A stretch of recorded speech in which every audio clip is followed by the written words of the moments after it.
Shefeed football പിക്കിലേക്ക് ഏവർക്കും സ്വാഗതം. Euro കപ്പിൽ ഇന്ന് രണ്ട് മത്സരങ്ങളാണ് നടക്കുന്നത്. നമുക്കറിയാം ഇന്ത്യൻ സമയം രാത്രി 12:30 മത്സരം നടക്കുന്നത്. എ ഗ്രൂപ്പിൽ നടക്കുന്ന മത്സരത്തിൽ ജർമ്മനിക്ക് എതിരാളികളായി സ്വിറ്റ്സർലൻഡ്, സ്കോട്ട്ലൻഡിന് എതിരാളികളായി ഹംഗറി എന്നിവരാണ്. നിലവിൽ പോയിന്റ് ടേബിളിൽ എ ഗ്രൂപ്പിൽ 6 പോയിന്റുമായി ജർമ്മനി ഒന്നാം സ്ഥാനത്തും രണ്ടാം സ്ഥാനത്തുള്ള സ്വിറ്റ്സർലൻഡിന് 4 പോയിന്റുണ്ട്. മൂന്നാം സ്ഥാനത്തുള്ള സ്കോട്ട്ലൻഡിന് 1 പോയിന്റും ഹംഗറി 4ാം സ്ഥാനത്താണ്. നിലവിൽ പോയിന്റ് ഒന്നുമില്ല. 2 മത്സരങ്ങൾ അവർ പരാജയപ്പെട്ടിരുന്നു.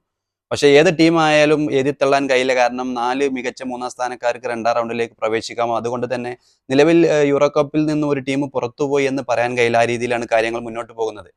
എന്തായാലും ജർമ്മനി, സ്വിറ്റ്സർലൻഡ് അതുപോലെ സ്കോട്ട്ലൻഡ്, ഹംഗറി പോരാട്ടമാണ് നടക്കുന്നത്. മികച്ച പോരാട്ടമായിരിക്കും. ഇനിയാണ് ശരിക്കും യൂറോ കപ്പിലെ അത്യന്തം ആവേശകരമാകാൻ പോകുന്ന അല്ലെങ്കിൽ വാശിയേറിയ പോരാട്ടങ്ങൾ വരാനിരിക്കുന്നത്. കാരണം എല്ലാ ടീമുകളുടെയും ചാൻസ്, ഓരോ ഗ്രൂപ്പിലെയും ചാൻസുകൾ നിർണ്ണയിക്കുന്ന മത്സരങ്ങളാണ്. മത്സരങ്ങളൊക്കെ നടക്കുന്ന ഒരേ സമയമാണ്. അപ്പോൾ മറ്റു ഒന്നാം സ്ഥാനത്തും രണ്ടാം സ്ഥാനത്തുള്ള ടീമുകളുടെ മത്സരത്തെ ആശ്രയിക്കാൻ അല്ലെങ്കിൽ ആ റിസൾട്ട് നോക്കി കളിക്കാനോ എന്നുള്ള ഒരു സമയം ഉണ്ടായാലും ഒരേ സമയമാണ് മത്സരങ്ങൾ വരുന്നത്. എന്തായാലും ആവേശകരമായ പോരാട്ടമായിരിക്കും ജർമ്മനി, സ്വിറ്റ്സർലൻഡും അതുപോലെ സ്കോട്ട്ലൻഡ്, ഹംഗറി പോരാട്ടമെല്ലാം.